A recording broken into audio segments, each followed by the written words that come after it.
부모는 늘 미안함 속에서 살아갑니다. 조금 더 잘해줄걸, 조금 더 지켜줄걸. 하지만 어떤 아이들은 그 미안함보다 더 단단하게 자랍니다. 오늘 이야기는 가난 속에서도 끝까지 포기하지 않았던 한 엄마와 세상에 덫에서 스스로 빠져나온 한 소년의 이야기입니다. 영상 보시기 전에 구독과 좋아요로 함께 해주세요.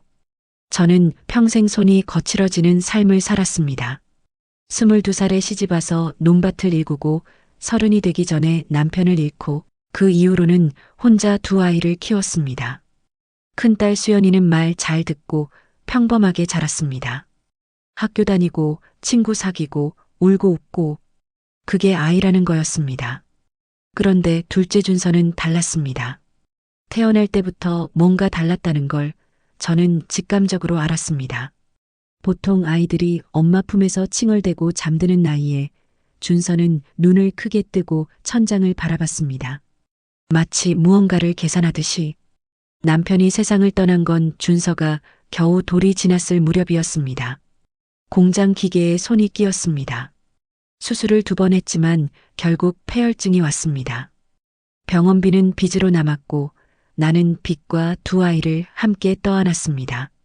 그때부터 나는 새벽 4시에 일어나는 사람이 됐습니다. 새벽엔 공장 청소, 오전엔 식당 서빙, 오후엔 옆집 아이 봐주기. 그렇게 살았습니다. 밥 한 끼 제대로 앉아서 먹은 기억이 없습니다. 아이들 얼굴 볼 시간도 없었습니다. 그냥 살아남는 게 전부였습니다. 그런 와중에도 준서는 혼자 자랐습니다. 말 그대로 혼자. 제가 퇴근하면 이미 자고 있었고 제가 출근하면 아직 자고 있었습니다.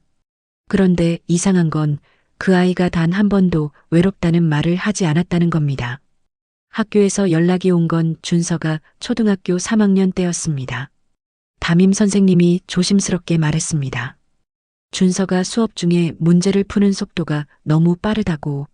다른 아이들이 문제를 읽는 동안 준서는 이미 다음 장을 넘기고 있다고. 처음엔 그냥 좀 영리한 아이인가 보다 생각했습니다. 그런데 다음에 온 연락은 달랐습니다. 전국 수학 경시대회. 학교 대표로 나가게 됐다는 겁니다. 초등학교 3학년짜리가. 시상식 날 나는 공장 청소를 빠질 수가 없었습니다. 그날도 결국 가지 못했습니다. 준서는 혼자 버스를 타고 갔다가 혼자 돌아왔습니다. 손에는 금색 트로피를 들고 그 트로피를 방 구석에 조용히 내려놓으면서 준서가 했던 말이 지금도 귀에 맴돕니다. 엄마, 나 1등 했어. 그게 다였습니다. 자랑도 없었고 칭얼댐도 없었습니다. 그냥 사실을 말하듯 담담하게. 그 순간 나는 처음으로 이 아이가 무섭다는 생각을 했습니다. 무섭다는 게 이상하게 들릴 수도 있습니다. 하지만 그건 틀림없이 무서움이었습니다. 저 나이 아이가 가져야 할 들뜸도 설렘도 아쉬움도 없이 그저 차갑게 결과만 들고 오는 그 모습이 5학년이 됐을 때 학교 선생님이 집으로 찾아왔습니다. 준서가 중학교 수학 과정을 이미 혼자 다 뗐다는 겁니다. 그것도 교재도 없이 인터넷도 거의 못 쓰는 환경에서.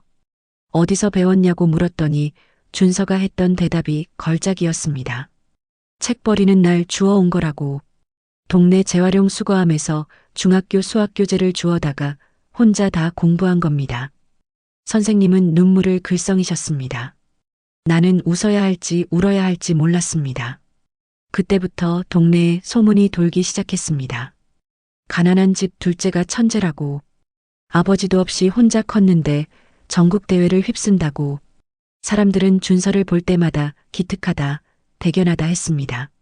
그런데 준서는 그 말들을 들을 때마다 딱 한 번씩만 웃었습니다. 눈은 웃지 않으면서. 중학교에 올라가면서 준서는 확실히 달라졌습니다. 영리한 걸 넘어서 날카로워졌습니다. 사람을 보면 그 사람의 의도를 먼저 읽었고 말보다 행동을 먼저 봤습니다. 누가 왜 그런 말을 하는지 그 뒤에 뭐가 있는지를 꿰뚫어 봤습니다. 한 번은 동네 아저씨 한 명이 나한테 접근해서 재개발 투자 이야기를 꺼냈습니다. 말투가 너무 달콤해서 나도 솔깃하려던 참이었습니다. 그때 준서가 옆에서 조용히 말했습니다. 엄마, 저 사람 작년에도 다른 동네에서 같은 말 했대. 그때 사람들 다 손해봤고 나는 깜짝 놀랐습니다. 어디서 그걸 알았냐고 물었더니 그냥 알았다고만 했습니다. 나중에 알고 보니 진짜였습니다. 그 아저씨는 사기꾼이었습니다.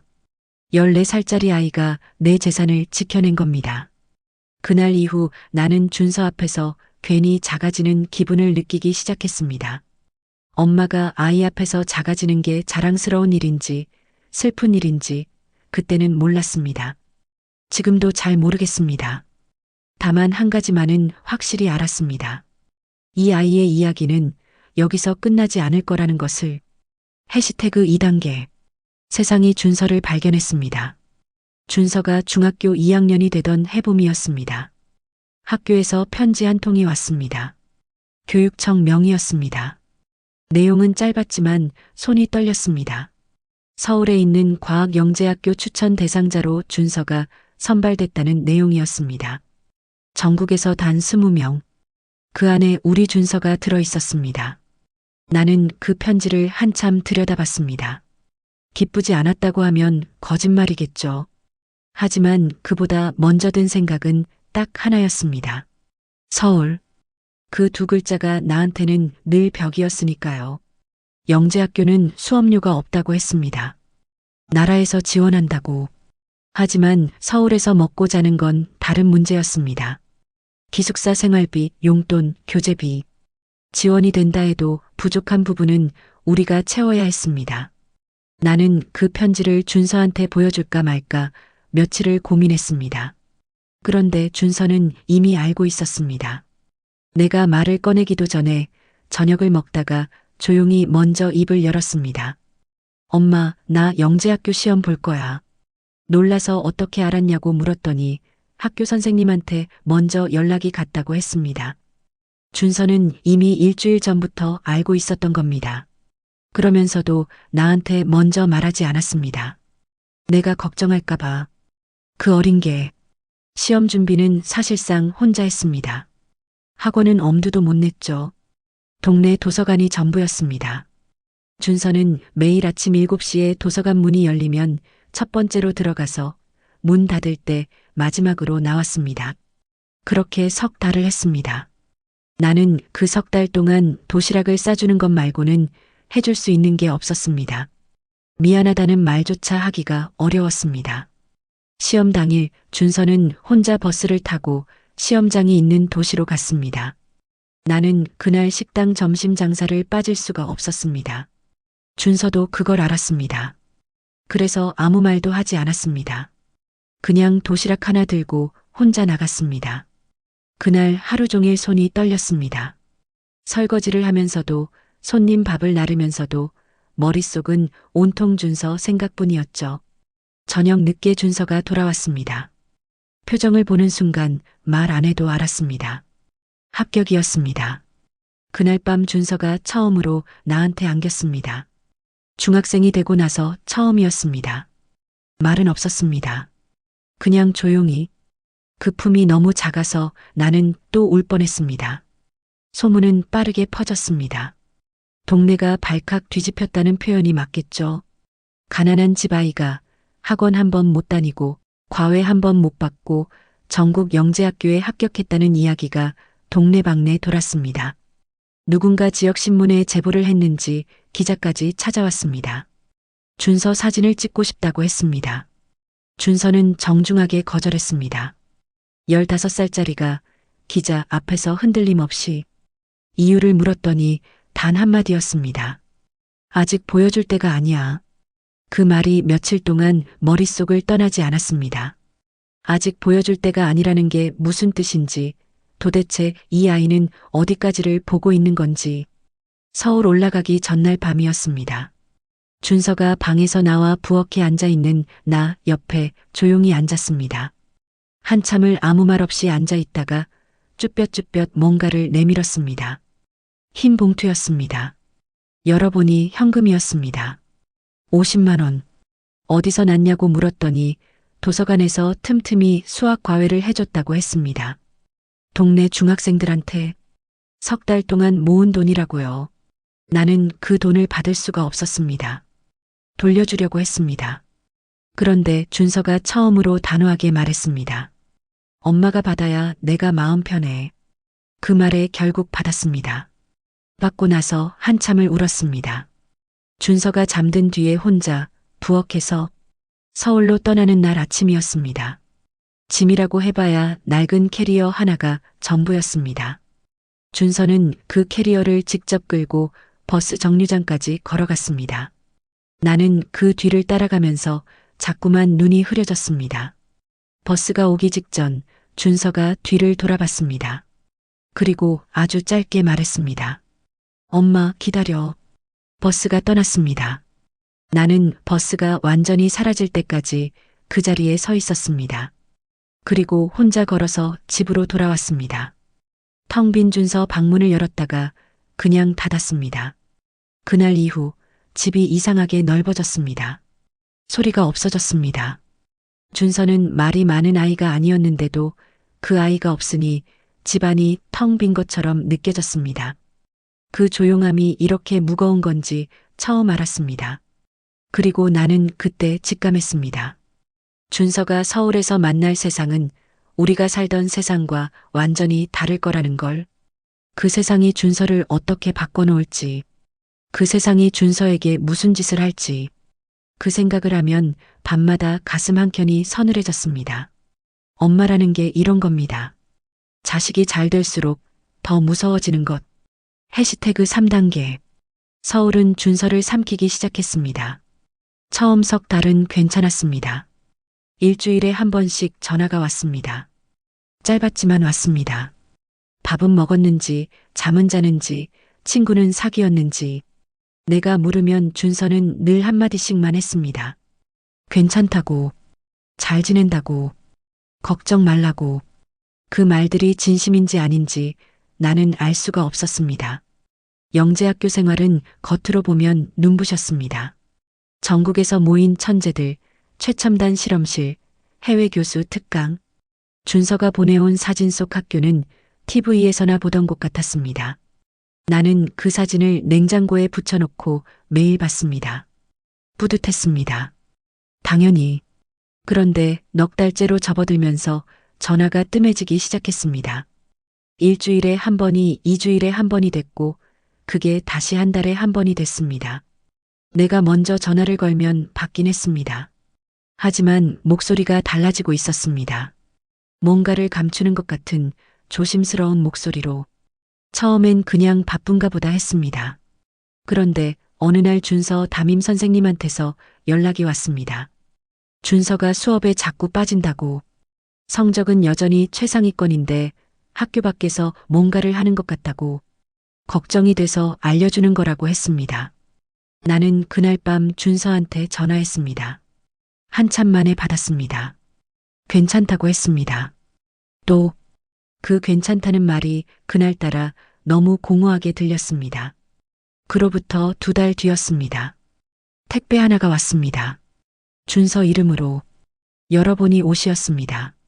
내가 평생 입어본 적 없는 브랜드였습니다. 태그를 보고 가격을 검색해봤다가 그냥 덮었습니다. 손이 떨렸으니까요. 전화를 걸었습니다. 어디서 난 돈이냐고 물었습니다. 준서는 잠깐 침묵하다가 투자 공부를 하고 있다고 했습니다. 학교 선배가 연결해준 사람이 있는데 그 사람한테 많이 배우고 있다고. 걱정 말라고. 그 말을 듣는 순간 이상한 느낌이 들었습니다. 투자 공부를 하는 16살짜리가 저 가격의 옷을 보내올 수 있다는 게 어딘가 맞지 않았습니다. 하지만 나는 그때 더 캐묻지 않았습니다. 캐물을 용기가 없었던 건지 아니면 알고 싶지 않았던 건지 지금도 그게 후회됩니다. 그 선배가 연결해준 사람. 그 이름을 처음 들은 건 그로부터 한 달 뒤였습니다. 준서가 전화통화 중에 무심코 흘린 이름이었습니다. 오 대표? 정확히는 오성준 대표. 나중에 알게 된 이름이지만 그때는 그냥 흘려들었습니다. 준서가 존경하는 사람인가 보다 했습니다. 그게 전부였습니다. 오성준이라는 이름이 내 인생을 이렇게 뒤흔들어 놓을 줄은 그때는 꿈에도 몰랐습니다. 학교 방학 때 준서가 내려왔습니다. 딱 이틀이었습니다. 서울 올라간 지 처음으로 집에 오는 거였는데 이틀밖에 안 된다고 했습니다. 급한 일이 있다고. 무슨 일이냐고 물으니까 미팅이 있다고 했습니다. 16살짜리가 방학에 미팅을 간다고. 나는 할 말을 잃었습니다. 그래도 이틀 동안 옆에 있으니까 찬찬히 살펴봤습니다. 겉모습은 훌쩍 컸고 옷도 달라졌고 말투도 달라져 있었습니다. 예전에 없던 여유 같은 게 생겼는데 그게 자신감인지 아니면 다른 무언가인지 구분이 되지 않았습니다. 밥을 먹다가 내가 슬쩍 물었습니다. 학교 친구들하고는 잘 지내냐고. 준서가 젓가락을 내려놓으며 말했습니다. 친구는 별로 필요 없어? 그 말이 가슴을 쿡 찔렀습니다. 16살이 친구가 필요 없다니. 나는 웃으며 넘겼지만 속으로는 무언가 단단히 잘못되고 있다는 걸 느꼈습니다. 이틀째 되던 날 저녁이었습니다. 준서가 방에서 통화를 했습니다. 목소리를 낮췄지만 벽이 얇아서 조금 들렸습니다. 숫자들이 들렸습니다. 억 단위의 숫자들이. 그리고 마지막에 이런 말이 들렸습니다. 네, 제가 직접 설계하겠습니다. 나는 그 자리에서 굳어버렸습니다. 직접 설계하겠다는 게 무슨 뜻인지는 몰랐습니다. 하지만 그 목소리가 너무 낯설었습니다. 우리 준서 목소리였는데 우리 준서가 아닌 것 같았습니다. 다음 날 아침 준서는 일찍 서울로 올라갔습니다. 배웅하면서 보니 손목에 시계가 있었습니다. 번쩍이는 시계. 내가 모르는 시계. 언제 생긴 건지 물어보려다가 그냥 뒀습니다. 물어봤자 괜찮다고 할 게 뻔하니까요. 버스가 떠나고 나서 오랫동안 그 자리에 서 있었습니다. 이번엔 달랐습니다. 처음 서울 보낼 때랑 달랐습니다. 그때는 가슴이 먹먹했습니다. 이번엔 가슴이 무거웠습니다. 먹먹한 것과 무거운 것은 다릅니다. 먹먹한 건 그리움이고 무거운 건 두려움이니까요. 그리고 딱 한 달 뒤 처음 보는 번호로 전화가 왔습니다. 여자 목소리였습니다. 차갑고 또렷한. 준서 어머니 되시냐고 물었습니다. 그렇다고 했습니다. 그러자 그 목소리가 말했습니다. 아드님이 현재 금융감독원 조사 대상에 올라 있다고. 전화기를 떨어뜨릴 뻔했습니다. 금융감독원 조사. 16살 우리 준서가. 그 순간부터 세상이 느리게 돌아가기 시작했습니다. 심장 소리가 귀까지 들렸습니다. 손발이 차가워졌습니다. 나는 그 자리에 주저앉아서 한참을 아무것도 하지 못했습니다. 그리고 그제야 깨달았습니다. 오성준이라는 이름. 그게 단순한 이름이 아니었다는 걸. 준서가 그 사람 주변에서 뭔가를 하고 있었다는 걸. 그리고 그게 단순한 투자 공부가 아니었다는 걸. 내가 너무 늦게 알아버린 겁니다. 엄마가 너무 늦게 눈치챈 겁니다. 해시태그 4단계. 엄마는 서울로 올라갔습니다. 전화를 끊고 나서 1시간 동안 움직이지 못했습니다. 금융감독원, 조사. 그 단어들이 머릿속에서 계속 맴돌았습니다. 도대체 무슨 일이 벌어지고 있는 건지, 어디서부터 어디까지 얽힌 건지 아무것도 알 수가 없었습니다. 아는 거라곤 딱 하나였습니다. 준서가 위험하다는 것. 나는 그날 밤 짐을 쌌습니다. 서울에 올라가 본 게 손에 꼽힐 만큼 적었습니다. 길도 몰랐고 지하철도 무서웠고 그 큰 도시에서 어디로 가야 하는지도 몰랐습니다. 하지만 그런 게 문제가 아니었습니다. 일단 가야 했습니다. 엄마니까. 새벽 첫 버스를 탔습니다. 버스 안에서 준서한테 전화를 10번도 넘게 걸었습니다. 받지 않았습니다. 문자를 보냈습니다. 답이 없었습니다. 창밖으로 어두운 고속도로가 흘러갔습니다. 나는 그 어둠 속에서 계속 준서 어릴 때 생각을 했습니다. 재활용 수거함에서 교재를 주워다 혼자 공부하던 아이. 트로피를 들고 와서 담담하게 1등했다고 말하던 아이. 도시락 하나 들고 혼자 시험장에 가던 아이. 그 아이가 지금 어디서 무얼 하고 있는 건지. 서울 도착하자마자 학교로 갔습니다. 경비실에서 막혔습니다. 보호자라고 했습니다. 신분증 확인을 했습니다. 담당 선생님을 불러달라고 했습니다.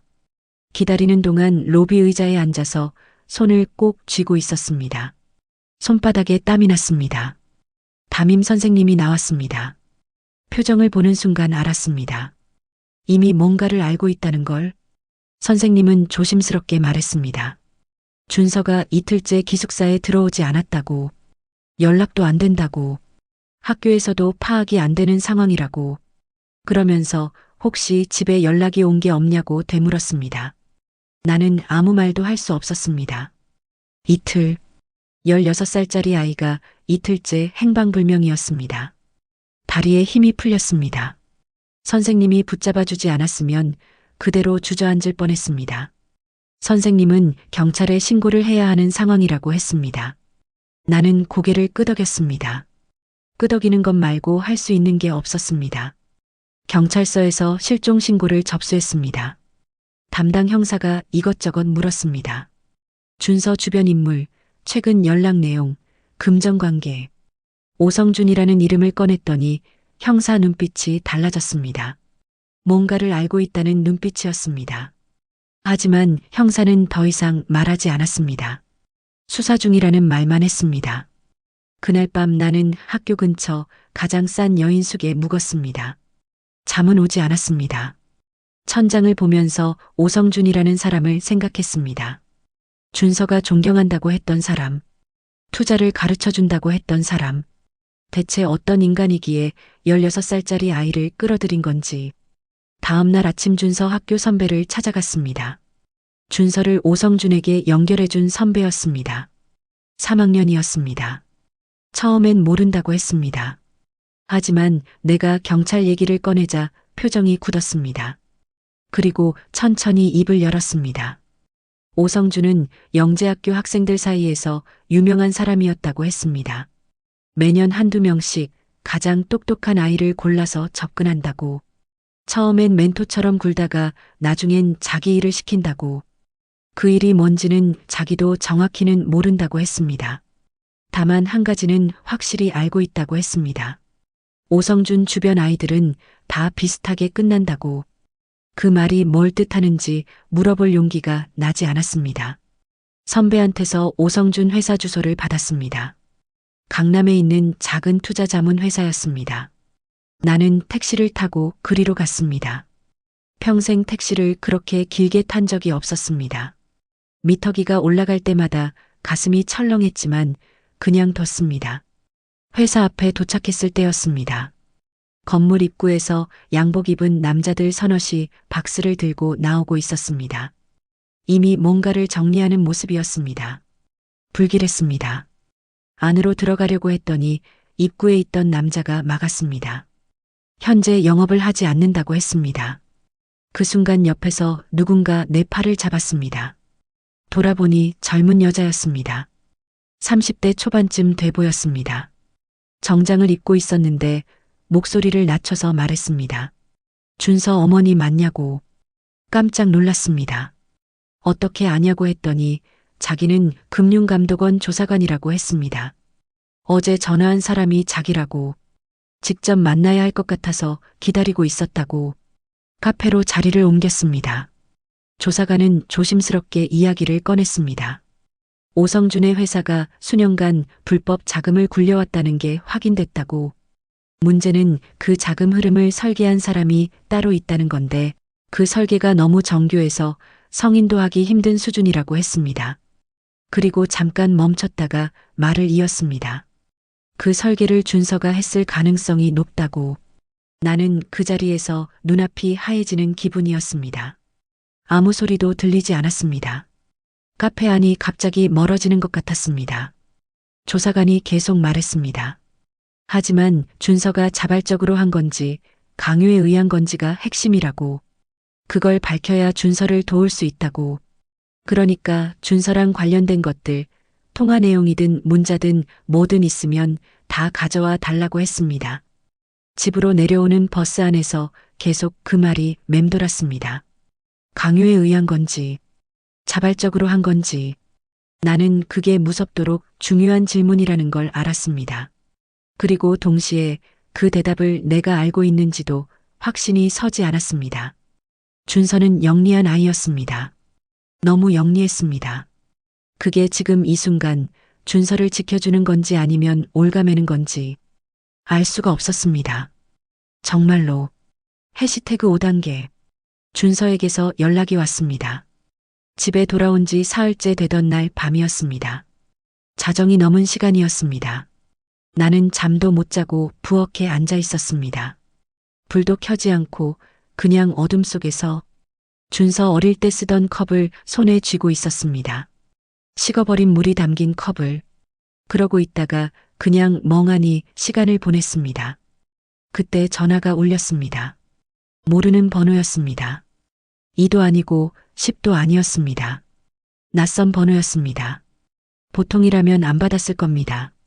그런데 그날은 이상하게 받았습니다. 뭔가 그래야 할 것 같았습니다. 준서였습니다. 목소리를 듣는 순간 눈물이 쏟아졌습니다. 말이 나오질 않았습니다. 준서야 하고 부르는데 목이 막혀서 그 한마디도 제대로 못했습니다. 준서는 차분했습니다. 그게 더 무서웠습니다. 엄마 울지 말라고 했습니다. 자기는 괜찮다고, 안전한 곳에 있다고, 하지만 지금은 어디 있는지 말할 수 없다고 했습니다. 전화도 길게 할 수 없다고. 떨리는 손으로 수화기를 꽉 쥐었습니다. 왜 도망쳤냐고, 왜 연락을 끊었냐고, 지금 당장 내려오라고 소리치고 싶었습니다. 하지만 준서가 먼저 말했습니다. 엄마, 내 말 잘 들어야 한다고. 그 목소리가 너무 진지해서 나는 그만 입을 다물었습니다. 준서가 천천히 말했습니다. 오성준이 자기를 이용했다고. 처음엔 정말 배우고 싶어서 따라갔는데 어느 순간 빠져나올 수 없는 구조 안에 들어와 있었다고. 자기 이름으로 된 서류들이 만들어지고 있었는데 그게 다 나중에 자기한테 덮어씌울 증거라는 걸 뒤늦게 알았다고 했습니다. 나는 숨을 참으며 들었습니다. 준서 목소리가 잠깐 흔들렸습니다. 딱 한 번. 그리고 다시 차분해졌습니다. 자기가 먼저 증거를 모았다고 했습니다. 오성준이 실제로 어떤 일을 해왔는지, 누구한테 돈이 흘러갔는지, 어떤 방식으로 사람들을 이용해 왔는지, 그걸 정리해서 안전한 곳에 보관해뒀다고. 그러면서 한 가지를 부탁했습니다. 집 안준서 방 책상 서랍 맨 아래 칸.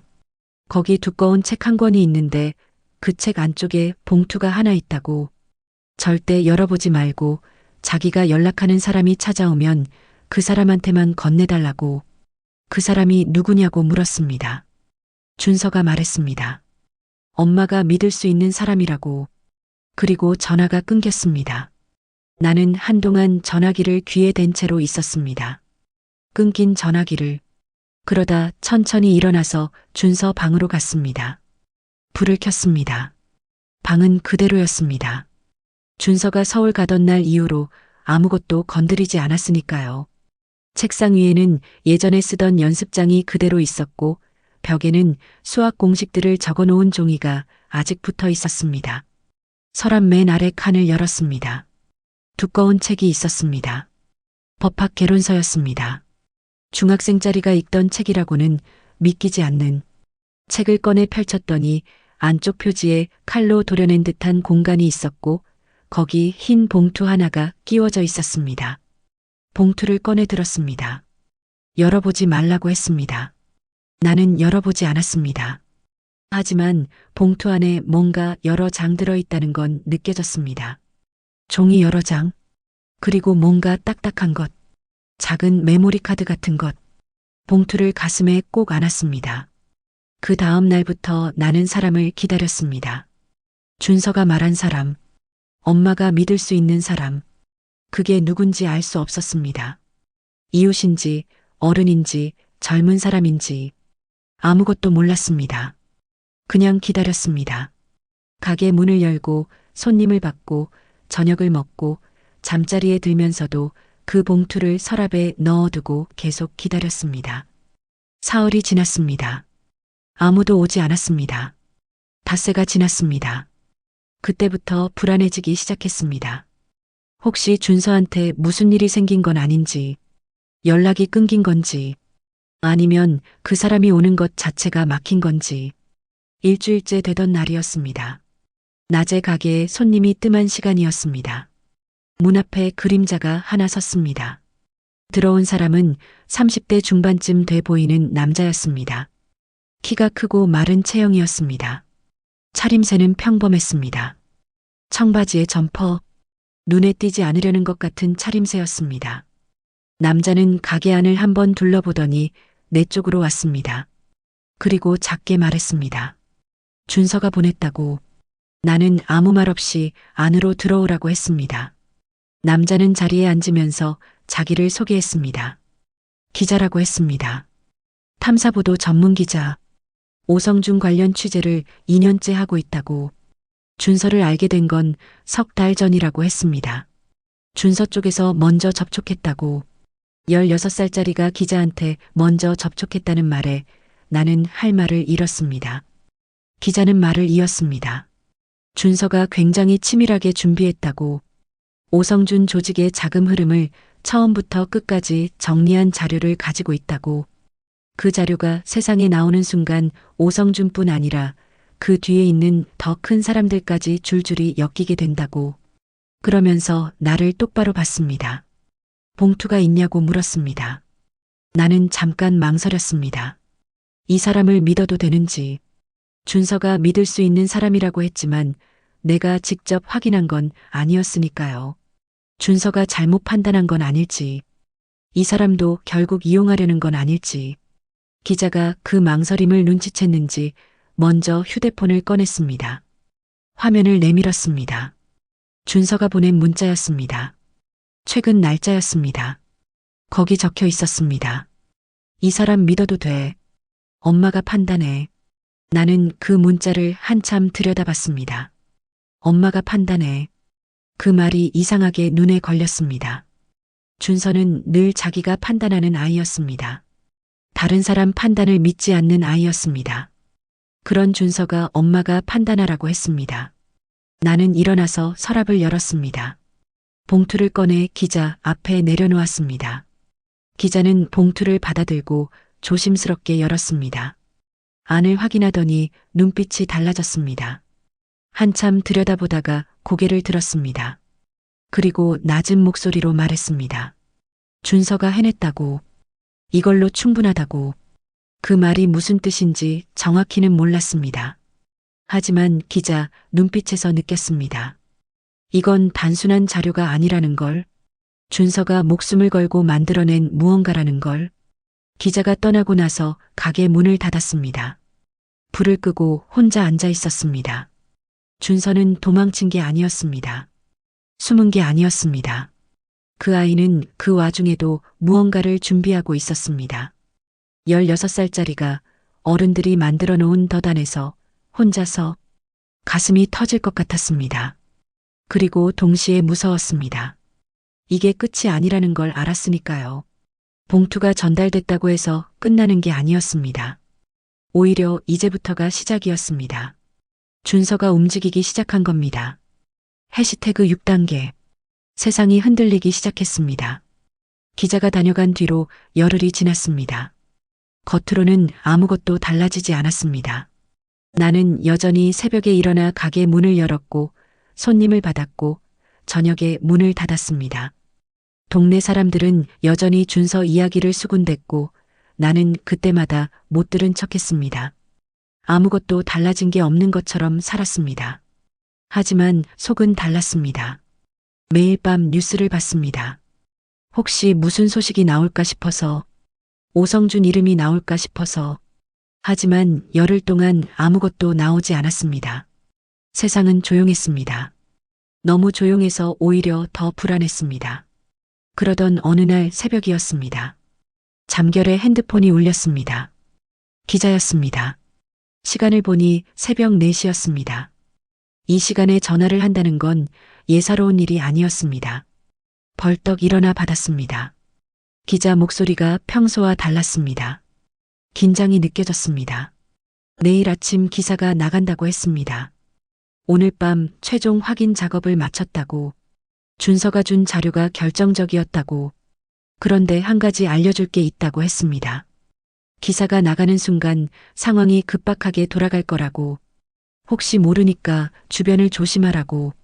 낯선 사람이 접근하면 아무것도 말하지 말고 무슨 일이 생기면 자기한테 바로 연락하라고 했습니다.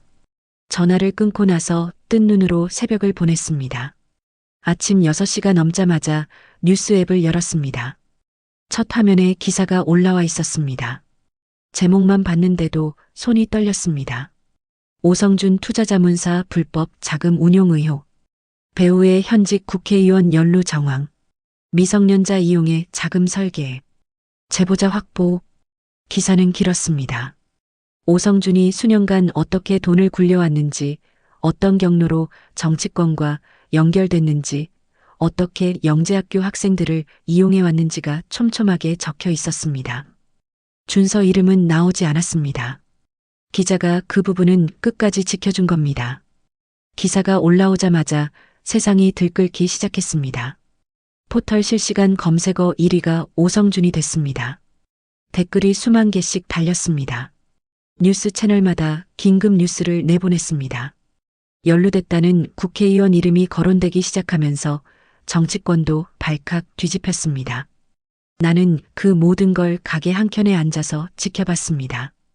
오전이 지나기 전에 가게 앞으로 차 한 대가 섰습니다. 처음 보는 차였습니다. 번호판을 보니 서울이었습니다. 내리는 사람도 처음 보는 얼굴이었습니다. 양복을 빳빳하게 차려입은 중년 남자였습니다. 가게로 들어오더니 주변을 한번 둘러보고 내 앞에 앉았습니다. 명함을 내밀었습니다. 법무법인 이름이 적혀 있었습니다. 서울에서 이름난 곳이었습니다. 변호사라고 했습니다. 오성준 측 변호인이라고 했습니다. 속이 철렁했습니다. 하지만 표정은 들키지 않으려고 했습니다. 변호사는 부드러운 말투로 말했습니다. 오늘 기사에 대해서 이야기하러 왔다고. 준서가 제공한 자료에 오해가 있는 부분이 있다고. 그걸 바로잡고 싶다고. 그러면서 협조해주면 준서 문제도 원만하게 해결할 수 있다고 했습니다. 협조. 그 단어가 귀에 걸렸습니다. 뭘 협조하라는 건지 물었습니다. 변호사가 웃으면서 말했습니다. 기자한테 받은 게 있으면 돌려달라고. 준서한테 받은 자료가 더 있으면 넘겨달라고. 그러면 준서를 조사 대상에서 완전히 빼줄 수 있다고. 나는 잠시 그 남자를 봤습니다. 그리고 천천히 말했습니다. 모른다고. 아무것도 없다고. 변호사 얼굴에서 웃음기가 사라졌습니다. 잠깐 나를 바라보더니 명함을 탁자에 두고 일어났습니다. 나가면서 한마디 했습니다. 생각이 바뀌면 연락하라고. 차가 떠나는 걸 보면서 다리가 후들거렸습니다. 그날 오후 금융감독원 조사관한테서도 연락이 왔습니다. 기사 봤냐고 물었습니다. 봤다고 했습니다. 조사관은 이제 본격적인 수사가 시작될 거라고 했습니다. 검찰도 움직이기 시작했다고. 준서가 준 자료가 핵심 증거로 쓰일 가능성이 높다고 했습니다. 그러면서 조심스럽게 덧붙였습니다. 준서가 자발적으로 제보한 정황이 명확하기 때문에 처벌보다는 협조자로 분류될 가능성이 높다고. 하지만 준서가 직접 나타나서 진술을 해야 한다고. 숨어있는 한 상황이 완전히 정리되지 않는다고 했습니다. 전화를 끊고 나서 한참을 생각했습니다. 준서가 나타나야 한다. 그런데 준서는 아직 나타나지 않았습니다. 기사가 나간 뒤로도 연락이 없었습니다. 안전한 건지, 어디 있는 건지, 지금 이 상황을 알고 있는 건지조차 몰랐습니다. 저녁 무렵이었습니다. 가게 문을 닫으려는데 동네 사람 하나가 들어왔습니다. 오래 알고 지낸 이웃이었습니다. 낮에 뉴스 봤냐고 물었습니다. 봤다고 했습니다. 그러더니 준서 얘기가 나오던데 걱정된다고 했습니다. 걱정된다는 말이 진심인지 아닌지는 모르겠습니다. 하지만 그 말을 듣는 순간 눈물이 날 것 같아서 얼른 고개를 돌렸습니다. 혼자 가게 불을 껐습니다. 그날 밤 나는 처음으로 준서한테 문자를 보냈습니다. 받을 수 있는 번호인지도 몰랐습니다. 하지만 그냥 보냈습니다. 기사 나왔다. 엄마는 괜찮다. 너는 어디 있어? 답장은 오지 않았습니다. 하지만 한 가지는 알았습니다. 이제 세상이 알기 시작했습니다. 오성준이 무슨 짓을 해왔는지, 그 뒤에 누가 있었는지, 그리고 그걸 세상에 알린 게 16살짜리 아이였다는 걸. 아직 끝나지 않았습니다.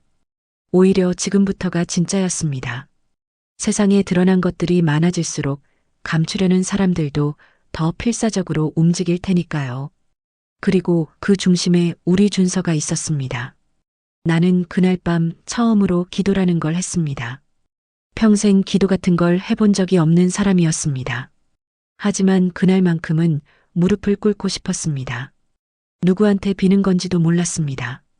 그냥 빌었습니다. 우리 준서 살아있게 해달라고. 해시태그 7단계. 그들이 움직이기 시작했습니다. 기사가 나간 지 사흘째 되던 날이었습니다. 아침부터 분위기가 달랐습니다. 뉴스에서는 연루된 국회의원이 기자회견을 열었습니다. 자신은 오성준과 단순한 지인 관계일 뿐이라고, 불법적인 자금과는 아무 관련이 없다고 카메라 앞에서 당당하게 말했습니다. 목소리 하나 흔들리지 않았습니다. 그 얼굴을 보면서 속이 뒤집혔습니다. 준서가 남긴 자료에 그 사람 이름이 있었다는 걸 나는 알고 있었으니까요. 봉투를 열어보지 말라고 했지만 기자가 확인하는 걸 옆에서 봤으니까요. 그 사람이 저렇게 카메라 앞에 서서 웃고 있다는 게 너무 기가 막혔습니다. 그날 오전 가게에 낯선 사람이 또 왔습니다. 이번엔 혼자가 아니었습니다. 2명이었습니다. 비슷한 차림새였습니다. 깔끔한 셔츠에 검은 바지. 앉지도 않고 서서 말했습니다. 준서 관련해서 확인할 게 있다고. 검찰청에서 나왔다고 했습니다. 신분증을 보여달라고 했습니다. 한 명이 신분증을 꺼냈습니다. 진짜인지 가짜인지 나는 알 수가 없었습니다. 하지만 검찰이라는 2글자만으로도 몸이 굳었습니다. 그 사람들은 준서 최근 연락 내용을 알고 싶다고 했습니다. 어디 있는지 알고 있냐고. 마지막으로 연락받은 게 언제냐고. 모른다고 했습니다. 사실이었습니다.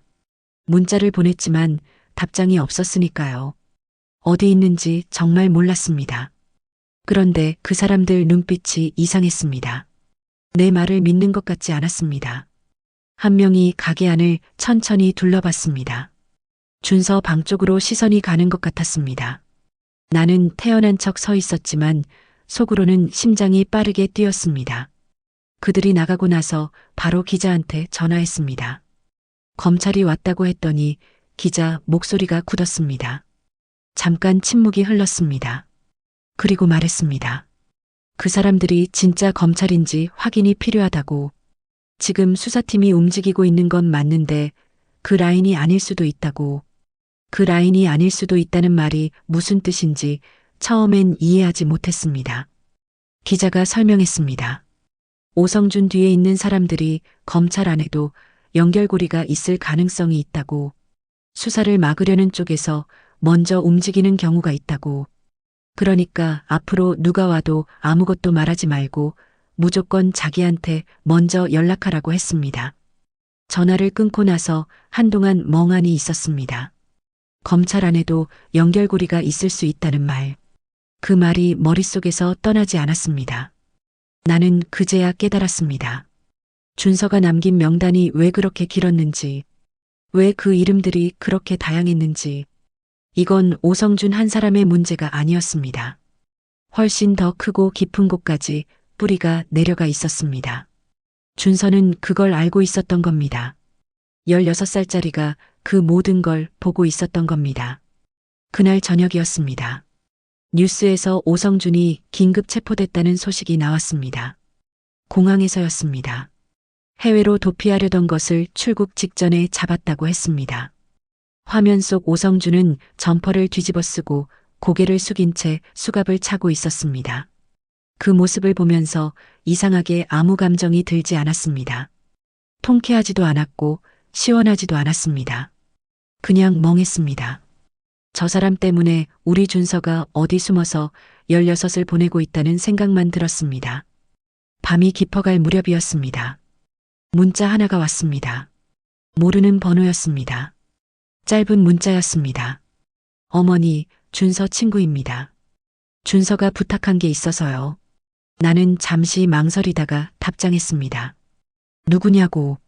답장이 왔습니다. 직접 만나서 말씀드리겠다고. 내일 오전 가게 근처 카페로 나와달라고. 기자 말이 떠올랐습니다. 누가 와도 아무것도 말하지 말라고 했던 말. 하지만 준서 친구라고 했습니다. 준서가 부탁했다고 했습니다. 한참을 고민했습니다. 결국 나가기로 했습니다. 엄마니까요. 준서랑 연결된 실 하나라도 놓치고 싶지 않았습니다. 다음 날 아침 카페에 갔습니다. 먼저 와 있는 사람이 있었습니다. 앳된 얼굴이었습니다. 준서 또래로 보였습니다. 17, 18쯤 됐을까요? 교복을 입고 있었습니다. 영재학교 교복이었습니다. 아이는 자리에서 일어나 꾸벅 인사했습니다. 준서 같은 반 친구라고 했습니다. 유일하게 준서가 믿는 친구라고 했습니다. 이름은 말하지 않았습니다. 나도 묻지 않았습니다. 아이가 조심스럽게 말을 꺼냈습니다. 준서한테서 연락을 받았다고 했습니다. 어머니한테 전해달라는 게 있다고. 주머니에서 접힌 종이를 꺼냈습니다. 받아서 펼쳤습니다. 준서 글씨였습니다. 틀림없이 짧게 적혀 있었습니다. 엄마, 나 일주일 안에 돌아갈게. 무서워하지 마. 다 끝나가. 손이 떨렸습니다. 다 끝나간다고. 일주일 안에 돌아온다고. 아이한테 준서가 어디 있는지 아냐고 물었습니다. 아이는 고개를 저었습니다. 자기도 문자로만 연락받는다고. 어디 있는지는 모른다고 했습니다. 카페를 나오면서 그 종이를 가슴속에 넣었습니다. 일주일. 준서가 일주일이라고 했습니다. 그 일주일이 어떻게 흘러갔는지 모르겠습니다. 밥을 먹었는지 잠을 잤는지 하루하루가 한 달 같았습니다. 뉴스에서는 매일 새로운 이름이 나왔습니다. 오성준과 연결된 사람들이 하나씩 소환되기 시작했습니다. 국회의원 보좌관이 먼저 불려갔고 대기업 임원 한 명이 출국 금지를 당했습니다. 세상이 조금씩 뒤집히고 있었습니다. 그런데 이상한 일이 벌어졌습니다. 엿새째 되던 날이었습니다. 뉴스에서 갑자기 오성준 관련 보도가 줄어들기 시작했습니다. 전날까지만 해도 메인 뉴스였는데 갑자기 작은 꼭지로 밀려났습니다. 다른 사건들이 치고 올라왔습니다. 연예인 스캔들, 자연재해 소식, 오성준 이름이 화면에서 사라지기 시작했습니다. 기자한테 전화했습니다. 기자 목소리가 어두웠습니다. 위에서 압력이 들어왔다고 했습니다.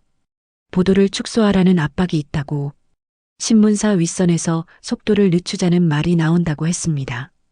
그 말을 듣는 순간 등골이 서늘해졌습니다. 준서 자료로 세상이 흔들리기 시작했는데 그 흔들림을 막으려는 손이 이미 움직이고 있었습니다. 그것도 아주 높은 곳에서. 준서가 말했습니다. 일주일 안에 돌아온다고. 이제 하루가 남았습니다. 그 하루가 너무 길었습니다. 그리고 너무 무서웠습니다. 준서가 돌아오는 게 기쁠 텐데 왜 이렇게 무서운 건지. 세상이 준서를 기다리는 게 아니라 준서를 노리고 있는 것 같아서였습니다. 그날 밤 셔터를 내리면서 하늘을 올려다봤습니다. 별이 없었고 구름이 잔뜩 껴 있었습니다. 내일 준서가 온다고 했습니다. 그런데 내일이 두렵습니다. 해시태그 8단계. 준서가 돌아왔습니다. 일주일째 되던 날 아침이었습니다. 눈을 뜨자마자 핸드폰부터 확인했습니다. 문자도 없었고 부재중 전화도 없었습니다. 창밖은 흐렸습니다. 어젯밤부터 내리던 비가 아직 그치지 않았습니다. 가게 문을 열면서도 계속 문 쪽을 봤습니다. 손님이 들어올 때마다 고개를 들었습니다. 준서가 아니었습니다. 매번 오전이 지나고 점심이 지났습니다. 오후 2시가 넘어가면서 슬슬 불안해지기 시작했습니다. 일주일 안에 돌아온다고 했는데 오늘이 그 일주일째였습니다. 혹시 무슨 일이 생긴 건 아닌지 오성준 쪽 사람들이 먼저 찾아낸 건 아닌지 생각이 꼬리를 물었습니다. 그때 가게 문이 열렸습니다. 고개를 들었습니다. 준서였습니다. 순간 숨이 멎었습니다. 훌쩍 커 있었습니다. 서울 올라가던 날보다 키도 컸고 얼굴도 달라져 있었습니다. 살이 빠져서 광대가 도드라졌고 눈밑이 거무스름했습니다. 입고 있는 옷은 후드 하나가 전부였는데 빗물에 젖어 있었습니다. 그 모습을 보는 순간 눈물이 터졌습니다. 달려가서 안았습니다. 말이 나오질 않았습니다. 그냥 꽉 안았습니다. 준서는 처음에 가만히 있었습니다. 그러다 천천히 팔을 들어 내 등을 감쌌습니다. 아주 조용히. 얼마나 그러고 있었는지 모릅니다. 가게 문을 닫았습니다.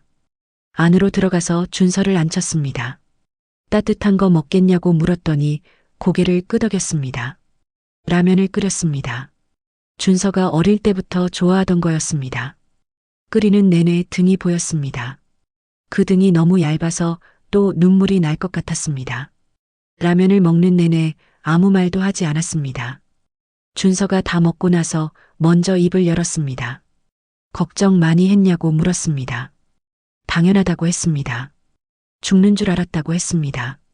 그랬더니 준서가 작게 웃었습니다. 그 웃음이 어릴 때랑 똑같았습니다. 그것만은 달라지지 않았다는 게 이상하게 위로가 됐습니다. 준서가 천천히 이야기를 시작했습니다. 오성준한테서 빠져나오기로 결심한 건 작년 겨울이었다고 했습니다. 자기 이름으로 된 서류들이 하나씩 만들어지는 걸 보면서였다고. 처음엔 그냥 투자 자문 관련 서류인 줄 알았는데 어느 날 밤 우연히 본 파일에서 자기 이름이 자금 설계자로 올라가 있는 걸 발견했다고 했습니다. 그 순간 모든 게 이해됐다고 했습니다.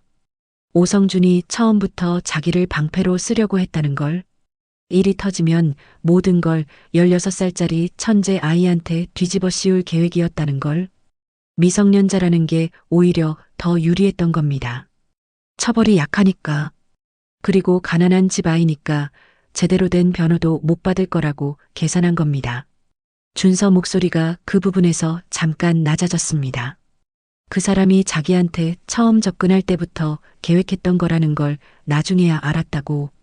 장학금도 투자 교육도 전부 처음부터 짜놓은 그림이었다고 했습니다. 나는 주먹을 꽉 쥐었습니다. 그 인간이 우리 준서를 처음 봤을 때부터 이용하려고 했다는 게, 가난한 집 천재 아이를. 그게 너무 분하고 치가 떨렸습니다. 준서는 계속 말했습니다. 그때부터 증거를 모으기 시작했다고 했습니다. 오성준 회사 서버에 접근해서 자금 흐름 파일을 하나씩 빼냈다고. 그게 들키지 않으려고 몇 달에 걸쳐서 조금씩 했다고. 학교를 빠진 것도 그 때문이었다고 했습니다. 그리고 도망친 것도 사실은 도망이 아니었다고 했습니다. 오성준 쪽에서 자기를 감시하기 시작한 게 느껴지자 일부러 잠적한 거라고. 자기가 어디 있는지 모르게 해놓고 그 사이에 기자한테 자료를 넘길 시간을 번 거라고 했습니다. 16살짜리가 그 계획을 혼자 짰다는 게 믿어지지 않았습니다. 하지만 더 놀라운 건 그 다음이었습니다. 준서가 잠적해 있는 동안 혼자 있었던 게 아니었다고 했습니다. 기자를 통해서 연결된 사람이 있었다고. 오성준 관련 수사를 진행하던 검찰 수사관 한 명이었다고 했습니다. 오성준 쪽 라인이 아닌 진짜 수사팀이었다고. 그 수사관이 준서를 안전한 곳에 있게 해줬다고 했습니다. 그리고 준서는 그 기간 동안 직접 진술서를 작성했다고 했습니다. 오성준한테서 어떻게 접근당했는지, 어떤 일을 시켰는지, 어떤 방식으로 자기를 이용하려 했는지, 그걸 처음부터 끝까지 직접 썼다고 했습니다. 나는 그 말을 들으면서 준서 손을 잡았습니다. 이 손으로 그걸 다 썼구나 싶었습니다.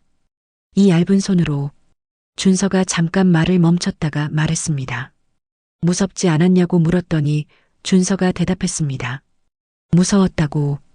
근데 더 무서운 건 그냥 당하는 거였다고. 그 말이 가슴에 박혔습니다. 더 무서운 건 그냥 당하는 거였다고. 16살짜리가 그 말을 하는데 나는 어른으로서 아무 말도 할 수가 없었습니다. 준서가 돌아온 다음 날 수사팀과 공식 면담이 잡혔습니다. 기자가 연결해준 변호사가 동행했습니다. 오성준 측 변호사가 아니었습니다. 준서 편에 서는 변호사였습니다. 수임료는 없다고 했습니다. 이런 사건은 그냥 해야 한다고. 면담 전날 밤 준서가 내 방으로 왔습니다. 오래 자지 않고 내 옆에 앉아 있었습니다. 텔레비전도 켜지 않고 말도 없이 그냥 같이 있었습니다. 한참 뒤에 준서가 말했습니다. 엄마, 나 잘할 수 있을까? 처음이었습니다. 준서가 나한테 그런 걸 물어본 게 늘 혼자 결정하고 혼자 해내던 아이가 나는 준서 손을 잡았습니다. 할 수 있다고 했습니다. 이미 다 해놨다고. 내일은 그냥 말하기만 하면 된다고. 준서가 고개를 끄덕였습니다. 그날 밤 준서는 오랜만에 제 방에서 잠들었습니다. 나는 불을 끄고 나오면서 잠든 준서 얼굴을 봤습니다. 그제야 애 같아 보였습니다. 자는 얼굴만큼은 아직 16살이었습니다. 코끝이 찡했습니다. 이 아이가 얼마나 오래 어른인 척을 해온 건지, 얼마나 오래 무서운 걸 무섭지 않은 척 해온 건지, 문을 닫으면서 속으로 말했습니다. 이제 엄마가 있다고. 해시태그 9단계. 심판이 시작됐습니다. 면담날 아침이었습니다. 준서는 일찍 일어났습니다. 밥도 잘 먹었습니다. 표정은 담담했습니다. 긴장한 것 같으면서도 흔들리지 않았습니다. 나는 그 모습을 보면서 이 아이가 이미 마음을 다잡았다는 걸 알았습니다. 뭐라고 말을 건네고 싶었는데 말이 필요 없을 것 같아서 그냥 밥만 더 떠줬습니다. 검찰청으로 가는 길은 멀었습니다. 변호사가 먼저 와 있었습니다. 준서를 보더니 악수를 청했습니다. 준서는 망설임 없이 손을 내밀었습니다. 그 모습이 어른 같아서 또 가슴이 먹먹해졌습니다. 면담은 3시간 넘게 이어졌습니다. 나는 밖에서 기다렸습니다. 복도 의자에 앉아서 사람들이 오가는 걸 보면서 시계를 보면서 또 문 쪽을 보면서 그 3시간이 평생 중에 가장 길었습니다. 문이 열리고 준서가 나왔습니다. 얼굴이 창백했습니다. 하지만 눈빛은 흔들리지 않았습니다. 변호사가 내 쪽으로 와서 조용히 말했습니다. 잘했다고. 준서가 준비한 게 완벽했다고. 수사팀도 놀랐다고 했습니다. 집으로 돌아오는 길에 준서는 아무 말도 하지 않았습니다. 창밖만 봤습니다. 나도 말을 걸지 않았습니다. 그냥 옆에 있었습니다. 그게 전부였습니다. 그게 전부여도 괜찮았습니다. 그로부터 일주일 뒤였습니다. 뉴스가 다시 달아오르기 시작했습니다. 오성준 기소 소식이 나왔습니다. 혐의가 생각보다 훨씬 많았습니다. 불법 자금 운용은 기본이었고 미성년자 이용 사기, 증거인멸 시도, 해외 도피 기도까지 줄줄이 붙었습니다. 그리고 결정적으로 공범으로 현직 국회의원 1명이 함께 기소됐습니다. 그 국회의원은 불과 몇 주 전에 카메라 앞에서 당당하게 웃던 사람이었습니다. 뉴스 화면 속에서 그 사람은 점퍼로 얼굴을 가리고 있었습니다. 수갑이 채워진 손목을 숨기려는 듯이 나는 그 화면을 보면서 아무 말도 하지 않았습니다. 할 말이 없어서가 아니었습니다. 너무 많아서였습니다. 준서는 그 뉴스를 보면서 딱 한마디 했습니다. 당연한 거라고. 그 말이 통쾌하게 들릴 법도 했는데 이상하게 슬프게 들렸습니다. 당연한 일이 당연하게 되기까지 16살짜리 아이가 목숨을 걸어야 했다는 게 기소 소식이 나오고 사흘 뒤였습니다. 대기업 임원 1명이 추가로 소환됐습니다. 오성준을 통해 비자금을 만들어 온 정황이 드러났다고 했습니다. 그 뒤를 이어서 검찰 출신 변호사 1명도 조사를 받기 시작했습니다. 준서가 남긴 명단에 있던 이름들이 하나씩 현실이 되고 있었습니다. 세상이 뒤집히고 있었습니다. 그런데 이상한 일이 또 벌어졌습니다. 일부 언론에서 준서 이야기가 흘러나오기 시작했습니다. 익명이었지만 내용이 너무 구체적이었습니다. 제보자가 미성년자라는 것, 영재학교 학생이라는 것, 이름은 나오지 않았지만 알 사람은 다 알 수 있는 수준이었습니다. 누군가 의도적으로 흘리고 있다는 게 느껴졌습니다. 준서를 향한 여론을 뒤집으려는 움직임이었습니다. 천재 아이가 자발적으로 범죄에 가담했다는 프레임을 만들려는 것이었습니다. 댓글에는 벌써 그런 말들이 달리기 시작했습니다. 어린 게 얼마나 영악하면 이런 것도 계산한 거 아니냐고. 그 댓글들을 보다가 핸드폰을 덮었습니다. 손이 떨렸습니다. 분해서가 아니었습니다. 이 아이가 얼마나 더 싸워야 하는 건가 싶어서였습니다. 준서한테는 보여주지 않았습니다. 그런데 준서는 이미 알고 있었습니다. 저녁을 먹다가 먼저 꺼냈습니다. 자기 이야기가 돌고 있다는 걸 안다고, 예상했다고, 그러면서 담담하게 말했습니다. 이건 싸움이라고, 그 사람들이 마지막으로 할 수 있는 게 여론전이라고, 법으로는 이미 졌으니까. 나는 그 말을 들으면서 젓가락을 내려놨습니다. 이 아이는 언제부터 이렇게 됐을까? 언제부터 싸움이라는 단어를 이렇게 자연스럽게 쓰게 됐을까? 그게 기특한 건지 슬픈 건지. 다음 날 기자가 찾아왔습니다. 준서를 직접 만나고 싶다고 했습니다. 인터뷰를 하고 싶은 게 아니라 할 말이 있다고 했습니다. 셋이 마주 앉았습니다. 기자가 말했습니다. 준서가 제공한 자료 덕분에 수사가 이렇게 빠르게 진행될 수 있었다고. 그리고 한 가지 더, 준서가 모으고 정리한 자금 흐름 분석이 전문 회계사 수준을 넘어섰다고 수사팀에서 했다고 전했습니다. 준서는 그 말을 들으면서 고개만 끄덕였습니다. 기자가 준서한테 직접 물었습니다. 앞으로 어떻게 할 거냐고. 준서가 잠깐 생각하다가 말했습니다. 공부할 거라고. 제대로. 그게 다였습니다. 기자가 웃었습니다. 나도 웃었습니다. 준서만 웃지 않았습니다. 진심이라는 얼굴로 그냥 있었습니다. 기자가 돌아가고 나서 준서가 방으로 들어갔습니다. 나는 설거지를 하면서 창밖을 봤습니다. 날이 맑았습니다. 오랜만에 햇빛이 제대로 들었습니다. 물이 손등 위로 흘렀습니다. 따뜻했습니다. 그런데 그때였습니다. 핸드폰이 울렸습니다. 모르는 번호였습니다. 받았습니다. 여자 목소리였습니다. 낮고 또렷한 목소리. 자기를 소개했습니다. 국내 최대 로펌 중 한 곳의 파트너 변호사라고 했습니다. 준서 건을 오래 지켜봤다고. 그리고 용건을 말했습니다. 준서한테 제안이 있다고 했습니다. 앞으로 진행될 재판에서 준서가 핵심 증인으로 서게 될 텐데 그 과정을 자기 쪽에서 돕고 싶다고. 수임료는 없다고. 대신 한 가지를 부탁하고 싶다고 했습니다. 뭐냐고 물었습니다. 재판이 끝나고 나서 준서가 이 경험을 바탕으로 쓴 글이나 자료가 있다면 공개해달라고 했습니다. 법조계와 금융계에서 이런 방식의 범죄를 막을 수 있는 시스템을 만드는데 쓰고 싶다고. 전화를 끊고 한동안 서 있었습니다. 준서를 이용하려는 사람들이 있었습니다. 처음부터. 하지만 이제는 달랐습니다. 준서를 지키려는 사람들도 생겨나고 있었습니다. 그것도 제법 힘 있는 자리에서. 준서한테 전화 내용을 전했습니다. 준서는 잠깐 듣더니 물었습니다. 그 변호사 믿을 수 있는 사람이냐고. 모르겠다고 했습니다. 엄마도 모른다고. 그랬더니 준서가 말했습니다. 그럼 알아보면 되지. 그리고 핸드폰을 들었습니다. 뭔가를 검색하기 시작했습니다. 그 모습을 보면서 나는 피식 웃었습니다. 역시 준서였습니다. 어떤 상황에서도 먼저 확인하고 먼저 판단하는 아이. 그게 이 아이의 방식이었습니다. 재판 날짜가 잡혔다는 소식이 온 건 그로부터 이틀 뒤였습니다. 오성준 측은 혐의를 전면 부인하고 있었습니다. 변호인단도 대거 꾸려놨습니다. 언론을 통해 준서를 공격하는 흐름도 멈추지 않았습니다. 싸움은 아직 끝나지 않았습니다.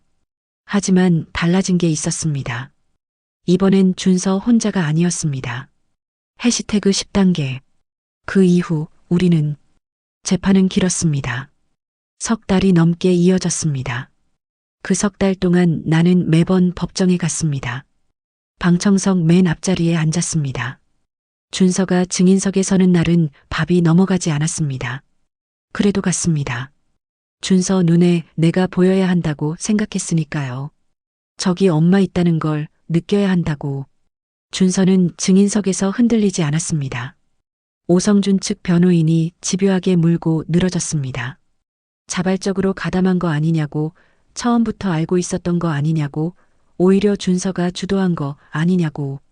질문이 날카로울수록 준서 목소리는 더 또렷해졌습니다. 막힘이 없었습니다. 준비된 사람이 말하는 방식이었습니다. 방청석에서 나는 손을 꼭 쥐고 있었습니다. 저게 내 아이라는 게 믿어지지 않았습니다. 판결이 나온 건 첫눈이 내리던 날이었습니다. 오성준, 징역 12년, 추징금 수백억 원, 국회의원은 의원직 상실과 함께 징역 7년, 대기업 임원은 집행유예 없이 실형, 검찰 출신 변호사도 자격 정지와 함께 징역형을 받았습니다. 준서 명단에 있던 이름들이 하나씩 결과를 받았습니다. 판결문이 낭독되는 동안 나는 눈을 감았습니다. 울지 않으려고 했는데 결국 울었습니다. 소리는 내지 않았습니다. 그냥 눈물이 흘렀습니다. 옆에 앉은 기자가 조용히 손수건을 건넸습니다.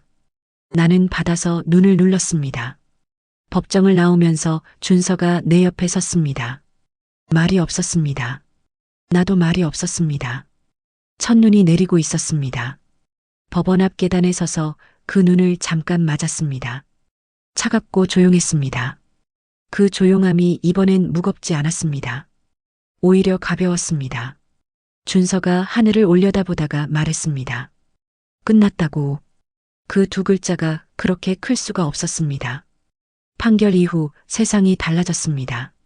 준서 이름이 언론에 공식적으로 나오기 시작했습니다. 미성년자 보호를 이유로 익명 처리가 됐지만 업계에서는 이미 다 알았습니다.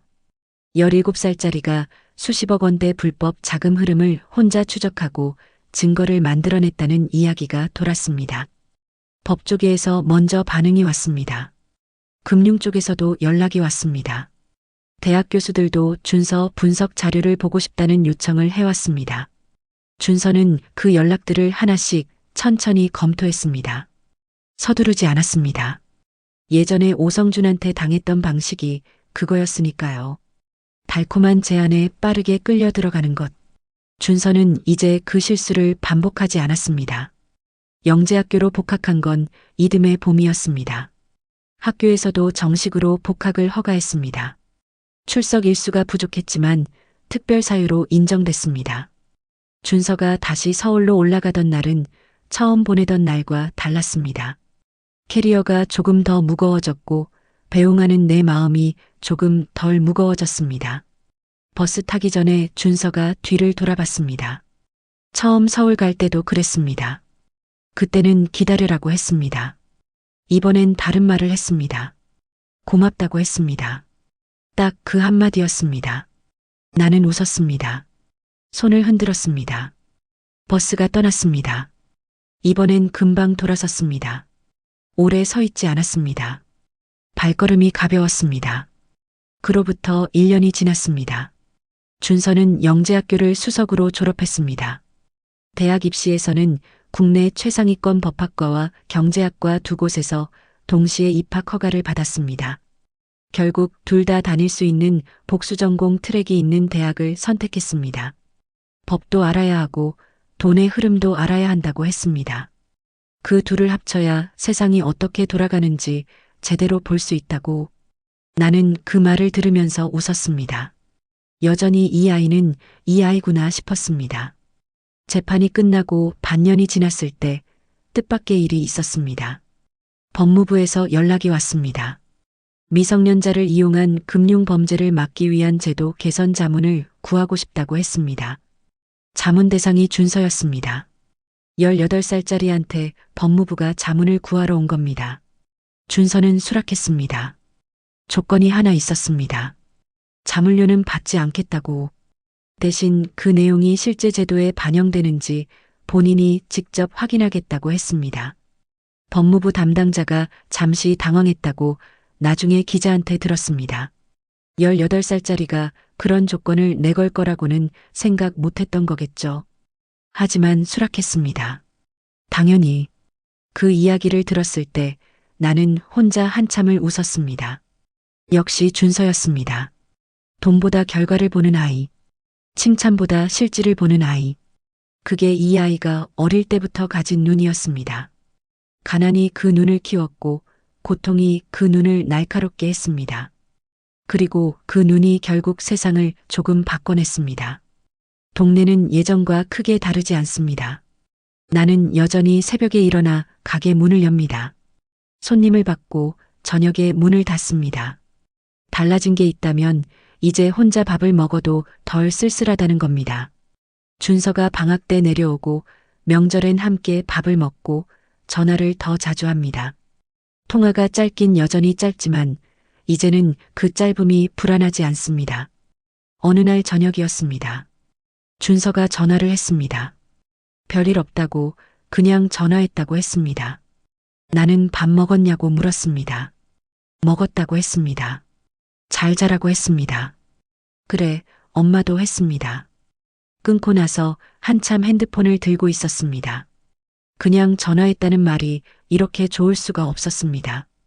이유 없이, 용건 없이 그냥 엄마 목소리가 듣고 싶어서 전화하는 아이가 됐다는 게 가게 불을 끄면서 하늘을 봤습니다.